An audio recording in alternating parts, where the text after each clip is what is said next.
Yeah, my parents had implicit trust in the organization, in the workers, in the way it all, yeah, just in all of it. They truly believe it's the one true way. Where's this one? You ready? Thank you. Ready? Montgomery lived with the secret for 35 years until last year when she saw this news story. I looked at the front page of our Comox Valley Record here, and on it was a story of one of the workers who had been charged with child pornography. And they actually went into quite a bit of detail about the 2x2s. So it was undoubtedly they're talking about, and it just blew my mind. Montgomery brought her story to authorities early last year. In January of this year, police from the community of Delta arrested McChesney on charges of sexual assault and sexual exploitation. None of the allegations have been proven.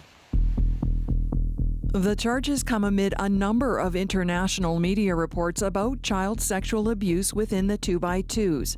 A few weeks ago, the FBI took the uncommon step of publicly announcing it was investigating the 2x2s in the United States, asking for help identifying victims of a religious group that traditionally has not had a name, but has been referred to outside the group as the 2x2, the Way, the Truth, and the Church with No Name. That's in the States. Yeah. Well, would you like to see something similar in Canada? Very much so. Yeah, it's an international crisis. And so ask me now, why did it take me 36 years to do it? Because I know the difference between revenge and healing. I want to heal. I want to heal. That's my motivation for doing it. The 2x2s were founded in Ireland in the 19th century by Scotsman William Irvine. Followers brought the faith to Canada in the early 1900s. The sect does not promote itself publicly. Sermons are most often held in members' homes. But we visited a public gospel meeting at this funeral chapel, hoping to speak to a minister about the allegations. We were invited in, but without our camera. The minister we spoke to declined comment. They're really off the radar in many ways because they don't own buildings, they don't own structures. Steve Kent is a professor emeritus at the University of Alberta who studies alternative and controversial religions. Many groups have antagonistic attitudes toward the outside secular world. The outside secular world is evil, fallen, even satanic, and consequently they almost never go to outside authorities to report incidents of abuse. What often happens is groups have either internal investigative procedures that are very, very poor, or they get the abusers to repent, that say they had a conversation with God and God has forgiven them. When you heard the FBI was investigating the 2x2s and asking victims to come forward, what did you think? Well, my very first reaction was, it didn't have to come to this. There's been plenty of warnings over the years. Okay, so this is our landing page for our Wings for Truth. 2x2's member Bruce Murdoch runs a website from his Cranbrook, BC home and has been posting about child sexual abuse cases within the church for over a decade. There are hundreds and hundreds of allegations that have not gone to the legal authorities. And for many, many years, the leadership of the church would not go to the authorities on purpose. And so all this conspires to hold things back and hold progress back. And it had to come to this. Meanwhile, organizers of a 2x2 victims hotline in the U.S. tell us they have documented 1,500 unconfirmed allegations of sexual abuse and other offenses. I want to bring publicity to the fact that I am not an only. Over 700 perpetrators have been named. Over 1,500 allegations have been made, naming perpetrators more than once. Come here, Goose. I feel fortified, finally, that I'm not screaming in the wind anymore. We did reach out to the man identified as the 2x2 leader in BC for comment on this story. His name is Merlin Affleck. He declined our request for an interview and didn't answer questions we sent about McChesney's arrest, her status within the church, or the FBI investigation. What he did say is that steps have been taken to protect children in the faith, including the development of a minister's code of conduct and a child safety policy. We also asked the minister in Port Coquitlam at the gospel meeting for an interview. She declined. Karen Larson, CBC News, Vancouver. Investigators here and abroad are still looking into the killing of Surrey Sikh separatist Hardeep Singh Nijjar. So the CBC's Fifth Estate has now obtained exclusive security video of the deadly shooting from June of last year. The footage and new interviews from witnesses and family members are included in a new Fifth Estate documentary, Contract to Kill. Here's part of that story.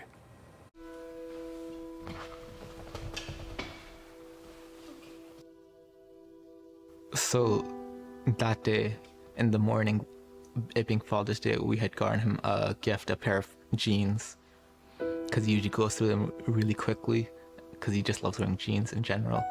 And we had gotten him his regular size. He joked that, you know, you got me a size too big. And I joked that we'll see. And he said, don't worry, within like a week or two, you're gonna have to go exchange these jeans and get me a size smaller. And I said, if you do that, I'll buy you 5 more. That's how I went about in the morning. And then later at 8, I want to say 8:20ish, 8:20 p.m. He called again, saying that I'll be leaving in 5-10 minutes. And then my mom informed him that, you know, we made samia for him, that, you know, he got more excited. He's like, I'm coming right now, that samia is one of his favorite desserts to eat. And obviously, just 7 minutes after that, the incident happened. You can watch the documentary Contract to Kill right now on YouTube or on CBC Television and CBC Gem tonight at 9 p.m. It has been the topic of many heated discussions. Now, Premier David Eby says the BC government is committed to allowing the Vancouver Park Board to be dissolved after the next provincial election. Eby says he's been working on this with the City of Vancouver, but says they were not able to officially bring change forward during the latest legislative session, which just wrapped up. He says he hopes to continue that work in the fall, which comes after October's provincial vote. Mayor Ken Sim argues the board is outdated and wants city councillors to be responsible for parks and green spaces. He needs the province to amend the Vancouver Charter to allow the city to dissolve the board. The plan has met fierce opposition and led to a split in Ken Sim's ABC party. Around 100 people have been set up in temporary accommodations after a fire tore through their rental complex in Coquitlam on Thursday. But it's still unclear if or when they'll be able to return. And as Joel Ballard reports, some say they have nowhere else to go. Zinab Mohseni and her family lived in the unit above where the fire started early Thursday morning. I look at the outside from window and I see some smokes from underground, and it was really scary. Soon, the flames erupted. Mohseni and her husband fled with their children, banging on the doors of neighbors. And I started to loudly, get out, run, it's a fire, fire. Many of the residents here say false alarms are frequent, like Landon Phillips, who didn't think there actually was a fire. I actually, thankfully, I heard people panicking. I looked outside the window and I saw the flames bursting up. He knew he had to get out, but not before making a call. Guy is our guardian angel right here. He phoned us and got us awake and got us out before the smoke took us over. By the time firefighters arrived, 4 units were already engulfed in flames. This couple lived near those units and had slept through the alarm. Trying to hurry up because we had 4 inches of smoke in our apartments, and we were just trying to rough things up in the bag and get out of there as fast as I can. Clear thinking by their neighbor amid the chaos. If it wasn't for him, we wouldn't have woke up. And if we did woke up without all that smoke, forget it. No. I probably would have made it out. So thank you, lad. Yeah, man. You know, saved my life. All the residents of this building have been forced to leave, supported by the City of Coquitlam and emergency support services. They've been provided clothing, food, daily essentials, and temporary shelter at hotels around Greater Vancouver. Their accommodations are covered for 6 days. But after that, the future is unclear. City staff and engineers need to determine if it's safe to move back in. Some of us have lost everything. You know, it's not good. And with housing prices the way they are, it's no joke. Some of us are like capitally screwed. Where are we going to go? Mohseni's unit has been completely destroyed. In her son's bedroom, the floor collapsed. The trauma, still fresh. And we are so worried because I don't think that we can afford with these expensive rents to find any place. The city says firewalls were able to protect many of the units, and it's hopeful most residents will be able to return. Joel Ballard, CBC News, Coquitlam. Parents of some children at Lord Strathcona Elementary School in Vancouver claim there are crisis-level staffing shortages and cutbacks. They say support staff are often pulled from their regular duties to cover teacher absences. And as Janella Hamilton explains, they say that leaves vulnerable kids without the supports they need. Strathcona is a wonderful school. Our teachers are amazing. But Krista Sigurdsson and Andrew Ledger say staffing shortages and a lack of resources at Lord Strathcona Elementary School are hurting their children's learning. The students are so well loved and supported. Sorry. And I wouldn't want any of this to be seen as, sorry, as a knock on any of the work that they do. Parents just want teachers to be supported. The Vancouver School Board says while it's usual practice for educators on call to fill absences at Strathcona, district staff have been reassigned so students have consistent teachers. We see resource teachers and EAs pulled away from the classroom where they need to be supporting the kids, and these kids that deserve to have those extra supports. It leaves the whole school community in a really precarious situation. Staff shortages are not new. Many schools across Vancouver face similar challenges, but this educational expert says some communities like Strathcona are being acutely impacted. Strathcona is a place where there are a lot of unmet needs right now.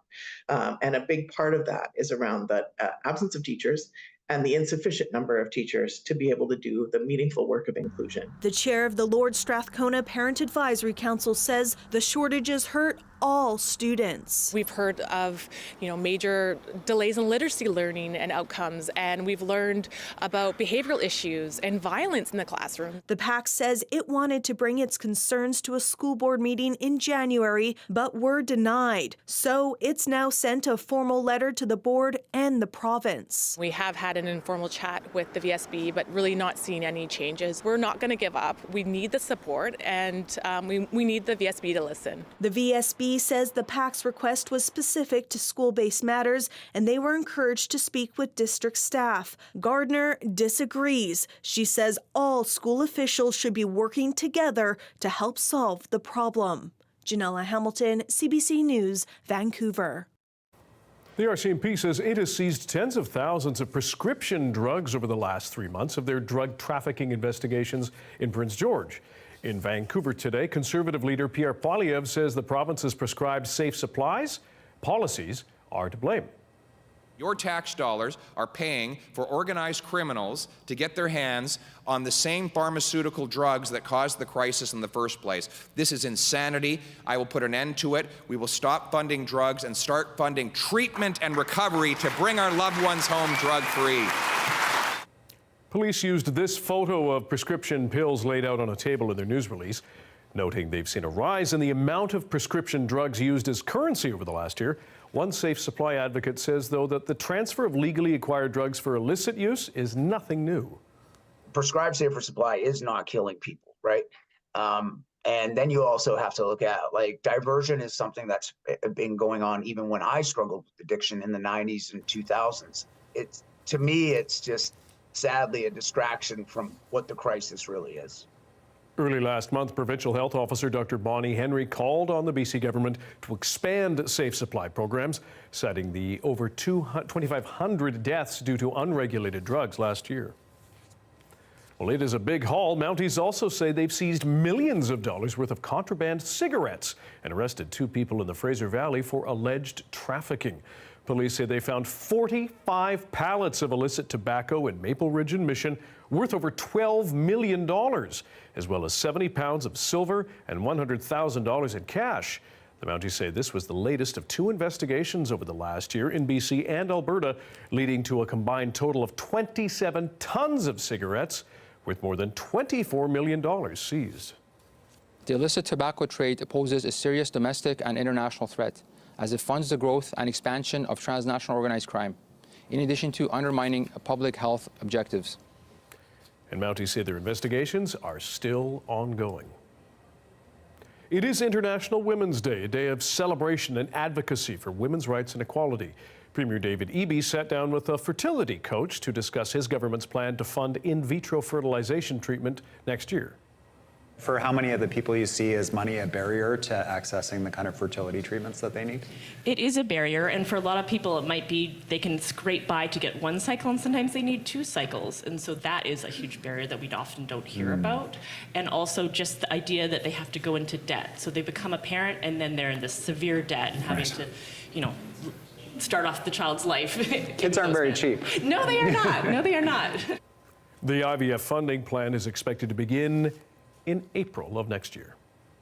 International Women's Day was first celebrated in the early 1900s when women in Europe campaigned for women's rights to work, vote, hold public office, and end discrimination. But what does this day mean for us here in BC today? Our Karis Hogg took to the streets to find out. International Women's Day is March 8th, but we know women exist year-round. So what is this day for? Camaraderie, awareness, celebration, inclusivity, maybe just a day to post online about your favorite women. What does this day mean to you? I grew up with International Women's Day as a national holiday, so it was like a very special time of year. It's my mom's favorite holiday because Dad would cook breakfast, serve breakfast in bed, the whole thing. So it's like Mom does nothing, we do nothing. We're just treated like royalty. It should be celebrated every single day because we women, we don't stop working at home, going outside for work. I think we should appreciate women every day and just always respect women. I think a lot of women are not noticed about a lot of things they do. Like going through pregnancy, for example, it's not something easy that women can do. And on top of that, a lot of women have jobs, have kids. We should appreciate our women, respect our ladies. The opportunity to get together and share our stories and trials and tribulations and just what it's like to be a woman in this generation. When I look at my granddaughter and her self-assurance and vision of her self-worth being light years advanced from my own, I am still probably just as optimistic as I was in the 70s that the world is going to be a better place. I'm not that optimistic, and I was actively involved in the 70s. I went to university and thought I would change the world. I was a feminist. I volunteered at the Crisis Center and did what I could support, and I've been an activist of sorts my whole life. And I think the challenges are the same, if not worse. And I look what's going on in the States with abortion rights, and that was something that we worked for in the 70s. Now we do focus on women and our accomplishments and our equality and doing things equally shared, and also bringing that awareness into our workplaces. Oh, sorry, my puppy is... A class action lawsuit targeting a popular fertility app is being allowed to go ahead. Flow Health app is being accused of sending users intimate health information, including details about their periods, sex lives, and pregnancies, to companies like Facebook. The claim says the app had promised to keep all that information private. In a statement, Flow denies selling user information. If the lawsuit is successful, though, over 1 million Canadian Flow users could be eligible for damages. Metro Vancouver's only gas refinery is prepared to restart this weekend. Back in January, Burnaby's Parkland Refinery shut down after a, quote, plugged line released a foul odor of the region during a restart. It says after a thorough inspection and third-party air monitoring, they're ready to start the process again. However, the refinery warns that might cause flaring, odor release, again, noise and smoke over the next few weeks. New data out now shows BC's snowpack is at 66% of normal. That makes it the second lowest snowpack to date recorded in the last 50 years.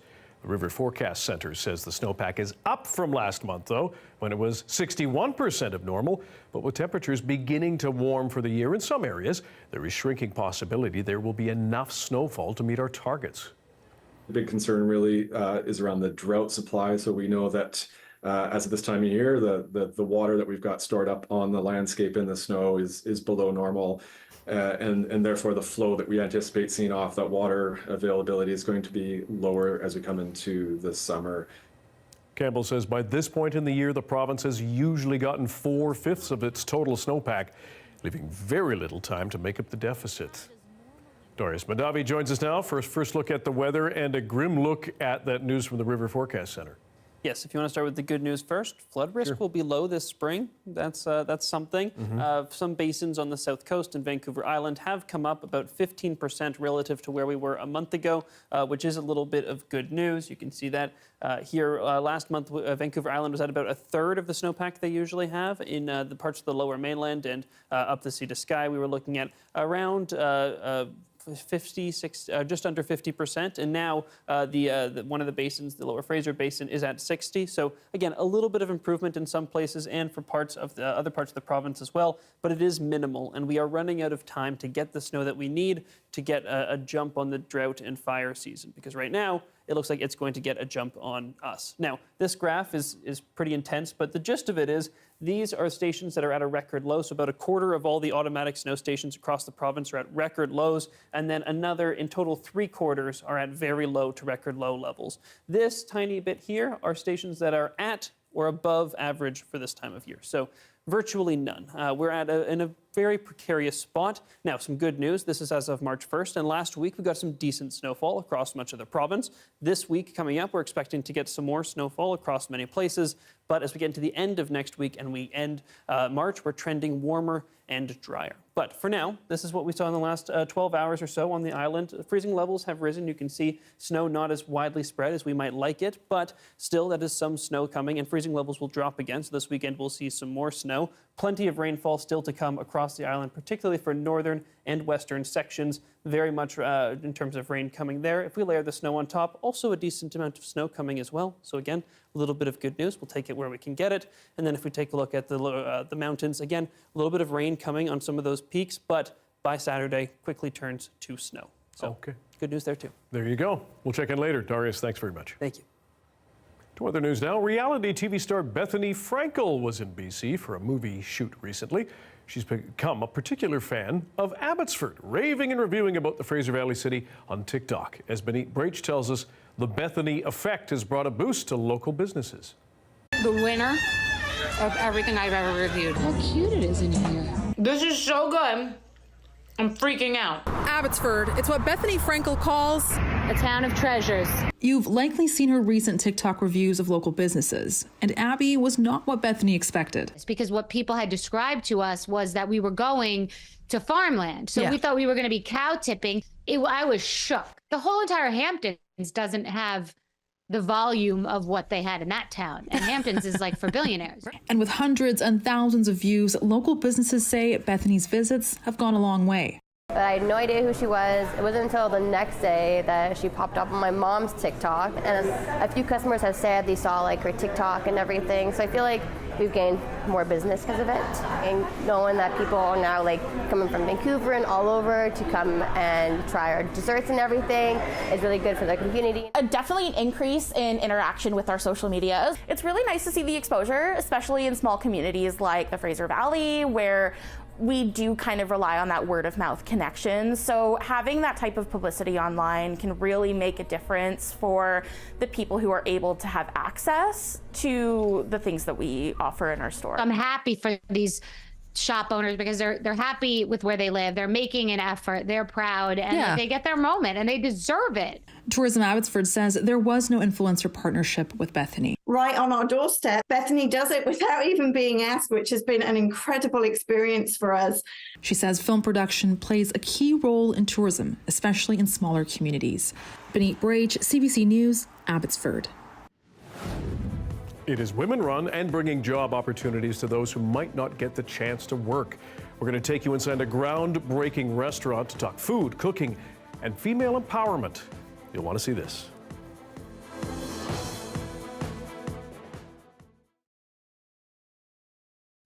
And thanks for tuning in to our commercial-free live stream tonight. A hockey player from PEI is setting her sights on the Professional Women's Hockey League. Abby Hustler currently plays for St. Lawrence University in New York. There, she's ranked 6th in the league for scoring. Her goal is to be the first Islander in the PWHL, and it seems she's already inspiring some younger athletes along the way.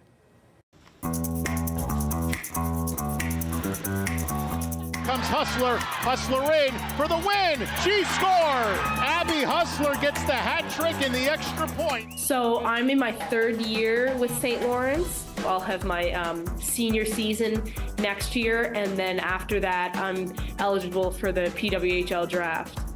PEI is a small place, so you kind of know everyone, and I think it was, so fascinating from a young age, even when we were in, Pee-wee and Bantam, how many locals would come out and support us. So I just feel like the community more so made it a lot better for us. I'm not sure if I had a lot of hockey aspirations. I was just kind of going with the flow, and obviously there was no set pro league, so there was nothing that you could, kind of hope for. So once I kind of set my goals and got a little older and was able to see how much talent was in the NCAA. That was kind of my tipping point where I wanted to be a Division I athlete. And then when I was able to kind of achieve that, we're into the process of getting a professional league, and it's been booming. So I think right now that's my goal, is to play in the league and be able to represent my province.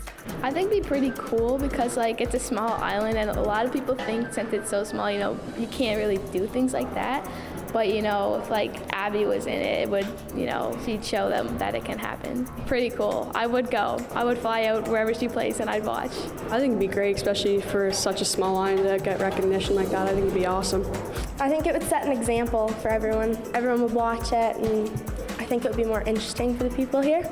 I think I would watch every game if she was playing. I think it's pretty cool that now that I actually have something to look up to go play, because before really the only hockey I could have played when I was older would be college or university hockey, but now I could actually play in the actual league. I think it would be special, especially with them paying a lot more attention to the league, the team my dad coaches, they're the Western Wind girls, and I played there as well, and so it's just kind of exciting for them to see that you are able to make that step, and you shouldn't be intimidated by these other players from bigger provinces, or have someone telling you that since you're from PEI you can't make it. The little girl in me would have been so proud.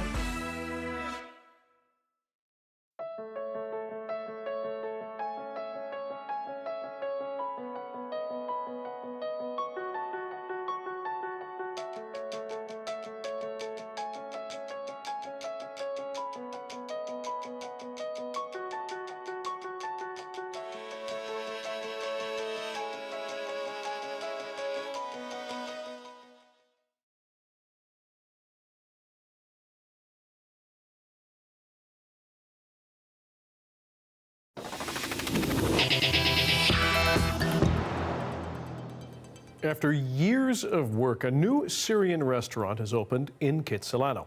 Taipei employs newcomer women who fled conflicts in the Middle East. As Yasmin Khanea shows us, the restaurant gives them the chance to share their food and their culture. The women of Taipei are making a lot of tabbouleh as they get ready for the lunch rush. Maha, Sausan, Samar, Hanedi, Ines. Taipei is the Arabic word for both kind and delicious. Mahamara is one of their signature dishes, a spread of roasted red pepper, walnut, and pomegranate molasses eaten with pita bread. I get a lot on here.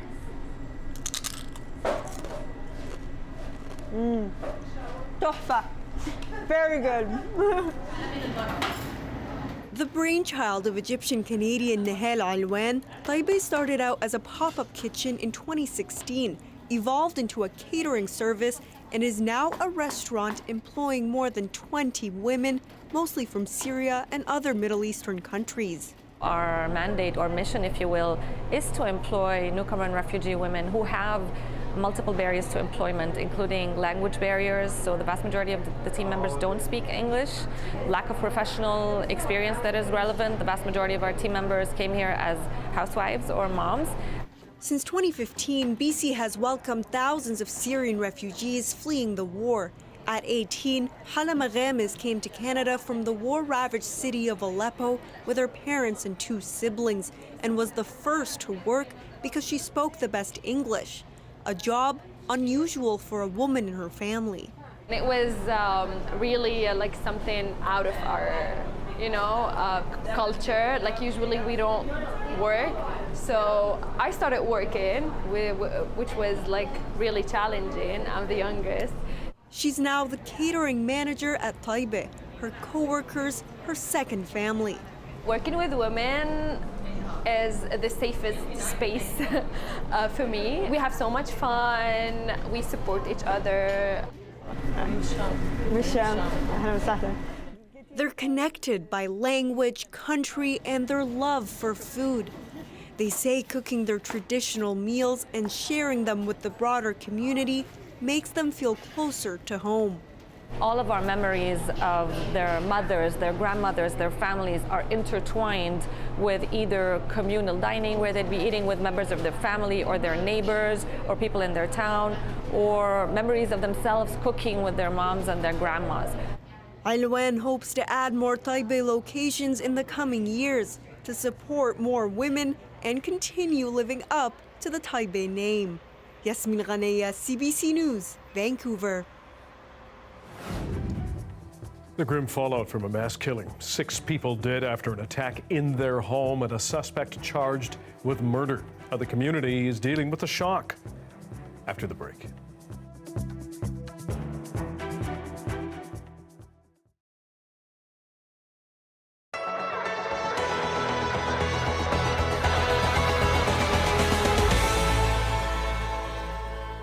When we think of ultrasound, most of us have the picture of the fridge-sized ultrasound machine that's connected, which is generally the one that's used in hospitals. But this is miniaturization that can literally attach to a smartphone or a tablet. Yeah. Because right now, you walk into an emergency department, the first thing you do is you go to the triage station and you are asked a few questions. And based on that, you are put on a wait list. And the wait list could be anywhere between 4 to 6 hours. What we propose is, instead of doing that, we give one of these to the triage nurse. The nurse is able to perform a quick scan of the wrist or elbow or shoulder. Pretty much half the cases that go to the emergency are for one of these joints. Right. And if the triage nurse can perform this quick examination and say if there's a fracture, if so, the person goes in faster, and if not, just gets a painkiller and can just head back home. What other uses could it help with? So right now, the wait list for getting an echocardiograph is pretty long because it's a pretty lengthy examination.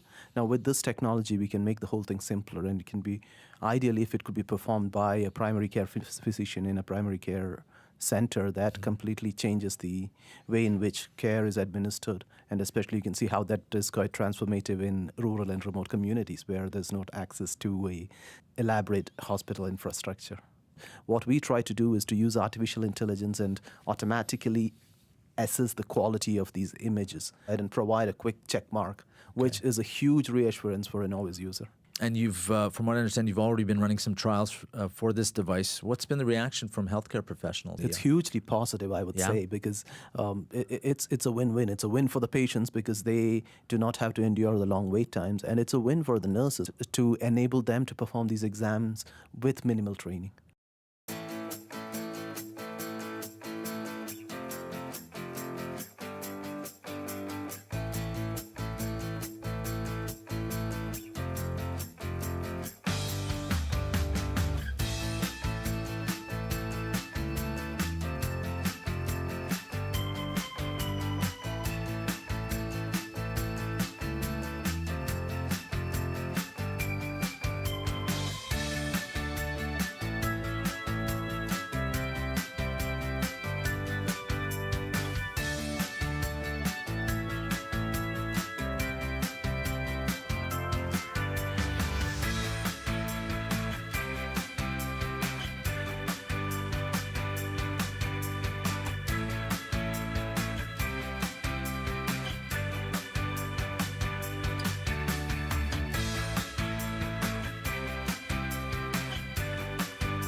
An Ottawa community is in shock and mourning after the worst mass killing in the city's recent history.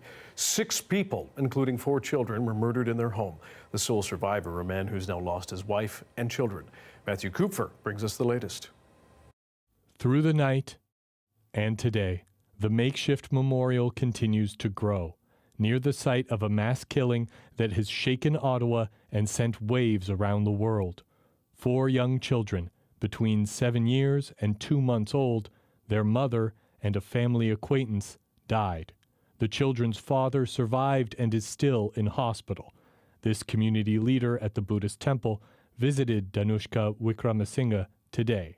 One of the things he said was that, he was thankful for the strength. He felt the strength from the community, from Ottawa, from the Sri Lankan community and from Canada. And he said that's keeping him strong. He says he was surprised when the conversation turned to Febrio de Souza, who is living with the family and is now accused of 6 counts of first-degree murder and 1 count of attempted murder. He said, you know what, he's a 19-year-old kid. You can see that he thought about that side, the accused side too, that we should have compassion towards him as well. The victims and the accused are all Sri Lankan nationals. Their High Commission has been informing next of kin, including the family that was relying on 40-year-old Gamini Amarakun, the other adult victim. He has 2 kids and a wife and a mother and a sister whom he was supporting. So that also is a very a tragic news for them. The Deputy High Commissioner says the accused has the right to consular services, but that officials have not been in contact with his family. They are supporting families in making funeral and travel arrangements where necessary. Meanwhile, the High Commissioner and staff will join a vigil in Barrhaven tomorrow, where a community is coming together to grieve the loss of a family. Matthew Kupfer, CBC News, Ottawa.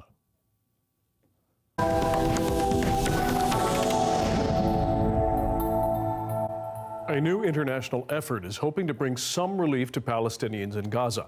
The plan is to send desperately needed humanitarian aid by sea from Cyprus. It's a joint initiative by the U.S., Britain, the EU, and United Arab Emirates, and it could start as early as this weekend. The CBC's Margaret Evans has more from the region and a warning. Some viewers may find images in this story upsetting. Jerusalem's Damascus Gate and the flow of Muslim worshippers to Al-Aqsa Mosque for Friday prayers, the last before the holy month of Ramadan. Well-worn paths and well-worn tensions, Israeli border police stopping young Palestinian men from entering.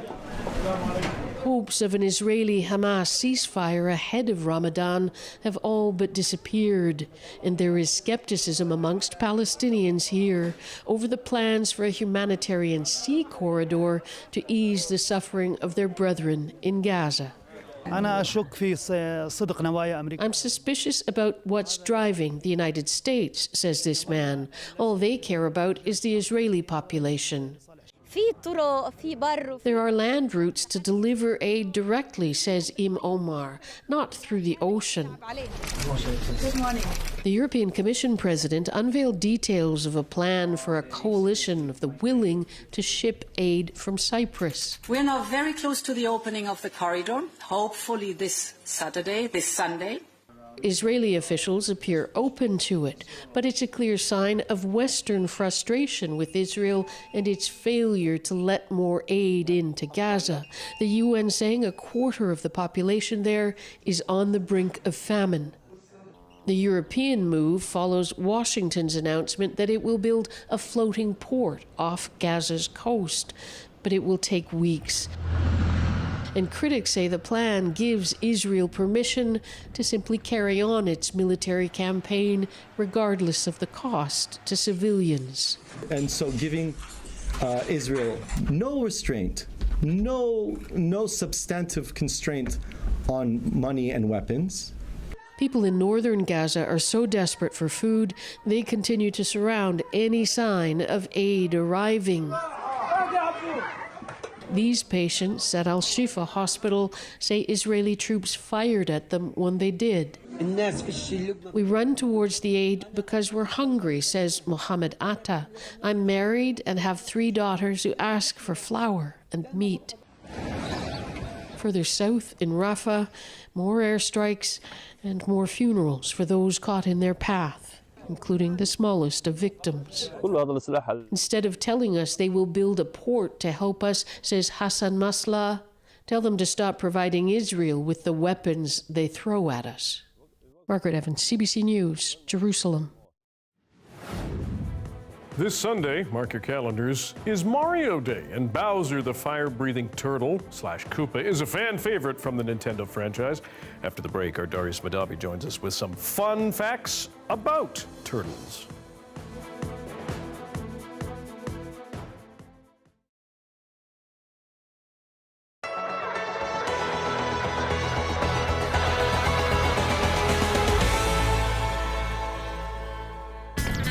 I'm Umar Sufi. I'm in the compete for the U of M Bisons. I'm a 5th-year student and a 4th-year eligibility for Bison track and field team. The events I do for indoor track are the 60-meter, and then we also have a relay, so that's the 4x200. My journey kind of began back in grade 10, where I was kind of like inspired by my brother, because he also has like a track and cross-country background, and I just had natural talent for speed. Like I was able to make the provincial final in the 100-meter and in the 200-meter, and I was approached by one of the head coaches, Claude Berube, to see if I wanted to like join the track team. I previously did soccer as well too, since I had that kind of talent. But once my soccer was not doing too crazy, I decided to switch to track, knowing how much talent I have and how much I can build upon that. As you can see, kind of today, right now, just breaking records. About 2 years ago, the previous Bison record, which was held for a long time, was 681. And my very first race of the season, I tied it. That was a sign that I was gonna run really fast that season. And then from next meet, I ran a Bison Classic, I ran 679. And then the next meet I ran was 671. So it's big jumps from the previous record mark.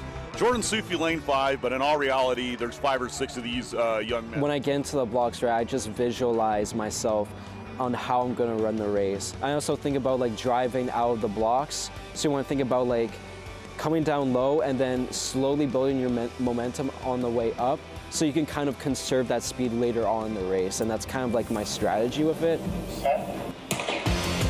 They're out of the blocks. It was a good start, but then a stumble by Easy, and it's close to the end. But there is Sufi with the finish. 664. Oh my goodness, 664. In that moment, 2 years ago, it felt amazing. I felt like I was on top of the world, and then it was great. It was a great feeling to have, because you know how much faith you have into building the program and just working out, and then having that goal of getting better each year, just getting better each meet, having a process to follow from my coach and stuff. So it's definitely helped me along the way. What's been happening now with my season, where I hit my personal best at Canada West, which is a conference meet. And then also U Sports too, the plan is also to PB as well with the plans I'm doing right now. So it's a matter of training smart, at this point in the season, and not hard. Looking at the competition itself, we're hosting it here in Winnipeg. You basically have home field advantage, so you just basically have everything you can to win. I'm hitting my peak fitness as of right now. I feel pretty confident that I'm able to win U Sports just based off the training and based on how healthy I've been for the past couple weeks. This is the year where I feel I am going to win this.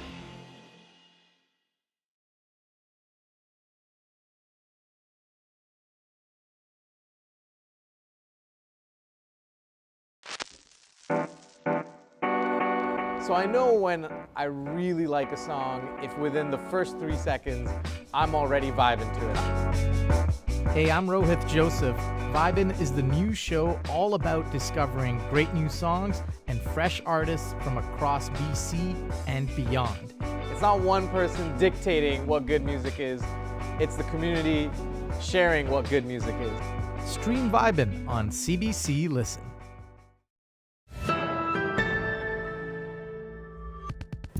Statistics Canada says the employment rate fell slightly last month, even as the economy saw a net job increase of 41,000.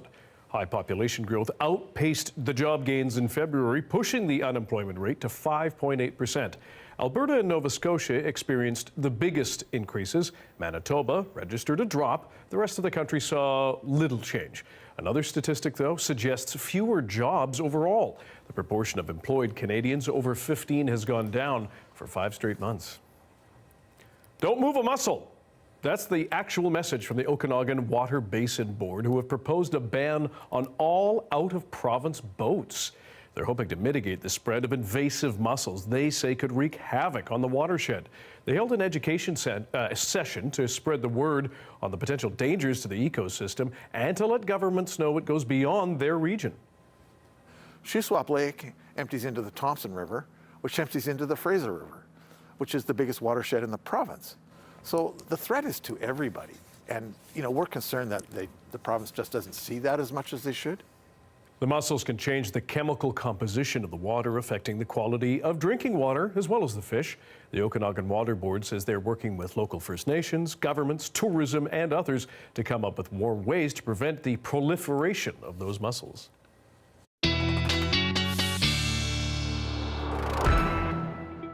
We're heading into a weekend, and Darius Madavi joins us now with the forecast and see what we get province-wide. What are we up to? It's going to be wet. Really, across BC, there is at least a chance of showers or flurries everywhere, with the exception of the northeast, which is going to stay mostly dry, even though that is somewhere we could really use some of that precipitation. Now, if you take a look here, you can see plenty of activity happening across the province. The South Island and Vancouver, including the Greater Victoria area and the Gulf Islands, going to be missing a lot of the precipitation at times, so it's going to be coming more in waves here than in some other places where it is going to be more consistent, but still plenty of rain to come. You can see as those freezing levels continue to rise into tomorrow, this amount of snow we get shrinks, the amount of rain we get grows, but we should start to see some more snow again later into the weekend and into next week before those temperatures really start to come up probably at the end of next week if we're going to look a little bit further ahead, just to give something to hold on to as we get through this next rainy week. As we continue to roll this forward, plenty more precipitation on the way, even into early to mid next week before that drying period is expected, but again, could very much change. We are quite far out. If we take a look, most of those weather warnings have dropped for the North Coast and central BC, but we do still have that rainfall warning in place from this morning until tomorrow morning. We could see as much as 100 to 150 millimeters of rain in places like at the North Island around Port Alice, on the west coast of the island from Tofino down to Ucluelet. Plenty of rain coming to those places. The special weather statement, again, no longer in place for Metro Vancouver, but on the Sea to Sky and Whistler, there's going to be a mix of rain and snow. Difficult to say exactly what we're going to get because it is hovering, temperatures are hovering right around zero, just above there. So difficult to say exactly what it will come down as, but going to be plenty of precipitation there and a lot for those peaks in Whistler, high enough that the freezing levels aren't really going to affect it. So big dump of snow for anybody looking forward to doing any winter sports this weekend. That is a good place to go. But you can see these are precipitation amounts, both rain and snow. You can see plenty still coming for parts of Vancouver Island in particular. Now, high winds also still expected for the west coast of the island and the North Island into tomorrow, but then they should start to calm down. And if we zoom out to the province, we're going to see plenty of activity here for places like the southern parts of the province and throughout the interior. This is all just really chances of precipitation, nothing really guaranteed except for on the coast where, again, much more consistent precipitation. And here in Vancouver, we do have plenty more rain on the way, so get ready for it. It'll be warm. Okay. It'll be wet. That's fine. And you know what today is? It is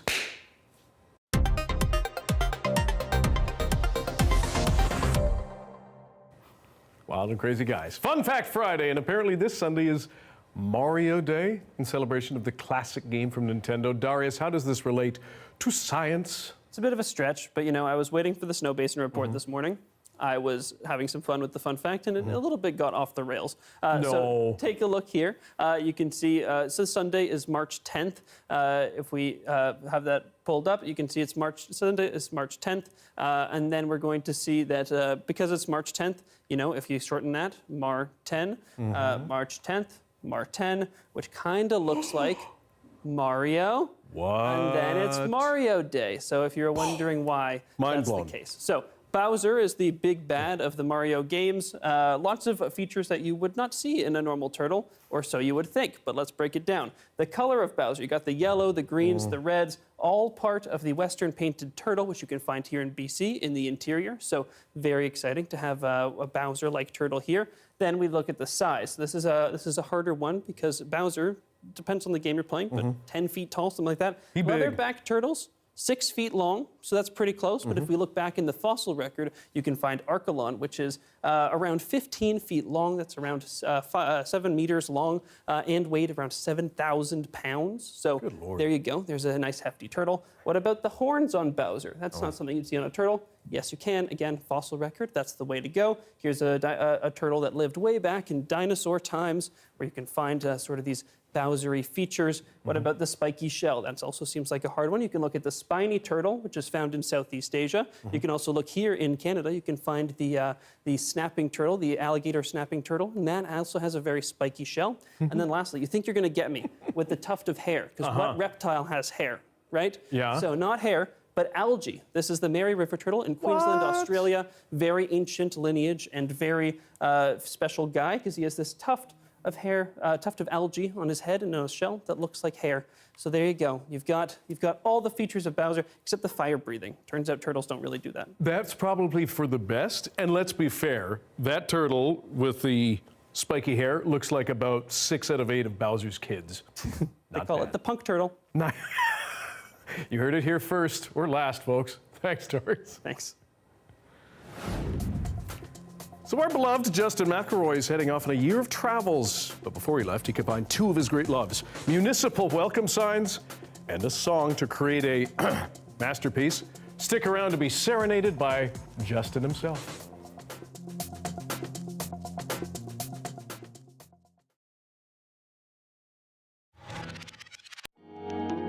Hey everyone, my name is Michael. I'm a full-time vintage seller and a plant enthusiast, and welcome to my home tour.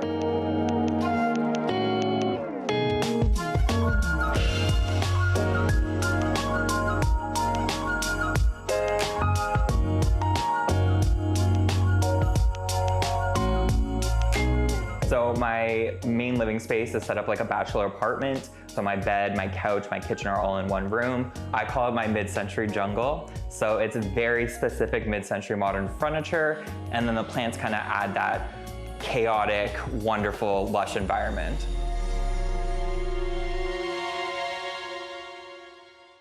The amount of plants I have in my collection always fluctuates a bit because, I mean, they die or you're buying new plants. Currently, I probably have around 70 or 80 plants. So my styling advice for vintage pieces and plants is to kind of make sure they both are able to shine on their own and then blend harmoniously together.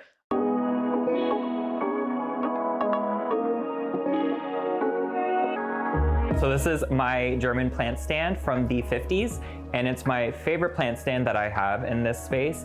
It's quite unique in the shape of it and also the color combination, which is quite rare for this time period. They're a little bit more colorful normally, and I just find it's a great way to display plants. So this is the middle section of my space, and for these plants in particular, they don't get a lot of natural sunlight. So what I've opted to do is add grow light bulbs into this lamp so that it kind of gives them the light they need, but also kind of adds grow lights in a more aesthetic way compared to some of the other options out there where it's a little bit more obvious that you're trying to add grow lights. I've kind of divided it up where the living room is over here with a few chairs, the couch, and the coffee table with some plants on it just to kind of center out the space. So this is our favorite part of the apartment for obvious reasons. This is where I tend to keep most of my plants. This is also where I get the most sunlight, natural sunlight. I also like grouping them together because of the impact it gives. More is more. And also the waking up beside this many plants every day, just like it's the perfect way to start the day. Being in my home, the type of environment that I've created for myself, I think it's extremely peaceful. It's kind of just like this relaxing place that I get to wind down in. And I just find like If you didn't have this many plants in my house, what would it be? It would almost be an empty box. There would be no life, there'd be no dimension. So it's definitely like my paradise hideaway kind of moment. I couldn't imagine a house without plants. I just think that they add a sense of livelihood and airiness to a space that you can't get with anything else in design. There's no other type of furniture or anything else you can add that bring the same volume of life to your space.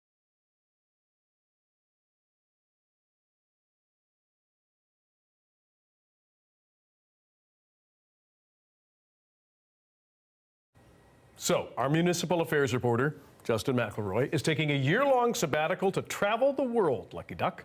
But he's leaving us with one last song in true Justin style. There are 161 municipalities in the province of British Columbia, and with apologies to Yakul Warner, here's every single one. In song. Revelstoke, Enderby, Sycamoose, Kimberley, Castlegar, Cranbrook and Trail, New Denver and Windermere, Sparwood and Invermere, Silverton, Brunifer, Vale, Cara, Meoston, Ticton, Osoyousland, Princeton, Summerland, Vernon and Salmo, the Kelownas, Lake Conchio, Yamadon, Coulterman, Salmon, Armlumbie and Caslow, there's Grand Forks and Greenwood, the Radiant, Hot Springs, Armstrong and Alfred and Peachland, Oliver, Nescamp and Waycross and Golden, Montrose and Roslyn and Slocan. Victoria, Sydney, North Cowichan, Courtney, the Saanixes, Langford and Nanaimo, and Duncan and Ladysmith, Lansdale and Chemainus, Obey, Ucluelet, Tofino, Qualicum, Parksville, Zabalas and Crofton, Gulf Island, Esquimalt and Tassus, Colwood Lake, Cowichan, Bowser, Mount Washington, Centrally, Sayward and Masset, Port, Alberni and Dallas and Clement and Edward and Hardy, McNeil, all spoken, Cumberland, Roystock, Comox, Campbell River, the Highlands, View Royal, McChosen, Vancouver, Surrey, Abbotsford, Burnaby, Belcar, Anmore, Coquitlam, West and North Vancouver's Pemberton, then Whistler, Beaufort, the Langleys and Mission, Delta, which has both Tawasin and Glennorth, and Whitewalk, Pocora, and Port Moody, Lions Bay, Squamish, New Westminster, Richmond, and who can forget UB City, Bowen Island and Gibson, Seashell, Powell River, head up to Prince George and Prince Rupert, Pitt Meadows and Maple Ridge, Agassiz, Chilliwack, Kentels, Toqua, and Stewart. Mackenzie, Puscoopy, Fort Nelson, Tajikis, Clinton, Chiquano, Cax Creek, 100 Mile House, Clearwater, Barrows, Palum, Chinanks, and Peaks, Lillooet, Logan Lake, Templewood, Williams, Lake Valemont, Welsh, and Smithers, Alert Bay, Hazelton, Shetland, New Hazelton, Taylor Canal, Factual River, Fort St. James, and St. John Vanderhoof, moving on to McBride, Warfield, and Hudson Hope, Dawson Creek, Fraser Lake, Nelson, and Burrs Lake, Kitimat, Skidegate, Granall, Denmerritt, Atlin, and Ashcroft, and Kamloops, and Linden, Harrison, Hot Springs, and Hope.